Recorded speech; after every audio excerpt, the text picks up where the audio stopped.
ഇന്നലെ കടയിലേക്ക് ചാള മേടിച്ചപ്പോഴേ നല്ല ജുമുട്ടനും ഉണ്ടച്ചാളേട്ടാ, അതും നെയ്ച്ചാള. കടയിലേക്ക് വറുത്ത് കൊടുത്തപ്പോഴേ ഒരു പ്ലേറ്റ് മേടിക്കുന്ന ആൾക്കാർ 2 പ്ലേറ്റ് ഒക്കെ ഇട്ട് മേടിക്കണ. എന്നിട്ട് എന്നോട് പറയാം നല്ല ടേസ്റ്റ് ഉണ്ട് ചേച്ചി, ഇപ്പൊ വന്ന ചാള നല്ല ടേസ്റ്റ് ആണെന്ന് തോന്നുന്നു. ഇത് കേൾക്കേണ്ട താമസം ഞാൻ എന്തെയ്യാന്ന് വൈകുന്നേരം കട കൂട്ടിയിട്ട് നേരെ ഞാൻ ഇത് മീൻ മേടിക്കണ കൊടുത്തിട്ടേക്ക് പോയിട്ടാ.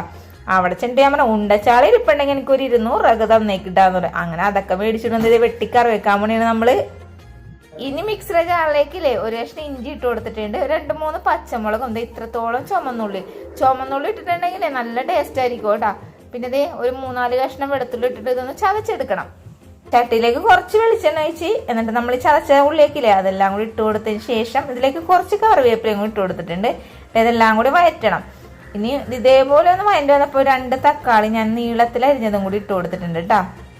അതെ, നമ്മൾ ഈ ചാളയില്ലേ ഇങ്ങനെയുള്ള ചാളകൾ കിട്ടുമ്പോൾ ഞാൻ വെക്കണ കറി എങ്ങനെയാണെന്ന് അറിയാമോ? ചതച്ച മുളക് ഇട്ടിട്ടാ കറി വെക്കണത്. അപ്പൊ നല്ല ടേസ്റ്റ് ആയിരിക്കട്ടെ ചതച്ച മുളക് ഇട്ട് കറി വെച്ചാൽ. ചതച്ചോളം മാത്രം ഇട്ടാൽ മതി. പക്ഷെ ഞാൻ ഒരു കളറിന് വേണ്ടിട്ട് ഇച്ചിരി കുളം കാശ്മീരി മുളക് ഇട്ടിട്ടുണ്ട്. പിന്നെ മഞ്ഞപ്പൊടി നമ്മൾ സാധാരണ ഇടൂല, അത് ഇട്ട് കൊടുത്തിട്ട് ഒന്ന് വഴറ്റിയെടുക്കണം. പിന്നെ നമ്മുടെ ഈ തക്കാളിയൊക്കെ വെന്തൊടയാനൊന്നും പാടില്ല കേട്ടോ, അതേപോലെ വഴറ്റിയാൽ മതി.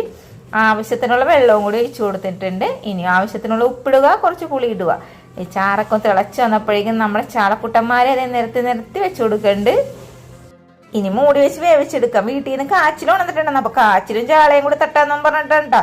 അപ്പോഴേക്കും ഞാൻ എന്ത് ചെയ്ത് ചാളക്കറി റെഡി ആയിട്ടുണ്ട്. ഇപ്പുറത്തെ അടുപ്പിൽ കാച്ചിലും വെച്ച് എന്നിട്ട് ഞാൻ എന്ത് ചെയ്തെന്ന് അറിയാമോ? അപ്പുറത്തെ വീഡിയോ എഡിറ്റ് ചെയ്യാനിരുന്നിട്ട് ഇന്നലത്തെ സംഭവമാണ് എഡിറ്റ് ചെയ്ത് വന്നപ്പോഴേക്കും കാച്ചിൽ കരിഞ്ഞു പോയടോ. എന്ത് ചെയ്യാനായിട്ടാണ്. പിന്നെ ഞാൻ എന്ത് ചെയ്യുന്നു, ഗോതമ്പൊടി ഇരിപ്പുണ്ടായിരുന്നു, ഗോതമ്പൊടിയും വെച്ചിട്ട് ചൂട് പുട്ടോ അങ്ങോട്ട് ഉണ്ടാക്കി ഞങ്ങള്. പിന്നെ ചാളക്കറിയും വെച്ച് അങ്ങോട്ട് തട്ടി പിന്നെ ഒരു കട്ടൻ ചായം കൂടി കൂട്ടി അങ്ങോട്ട് കുടിച്ച്. എൻ്റെ പൊന്നു മോളെ സ്വർഗ്ഗം, അമ്മമ്മ സ്വർഗ്ഗം, അടിപൊളിയായിരുന്നു. ഉണ്ടാക്കാൻ മറക്കരുത്. Thank you.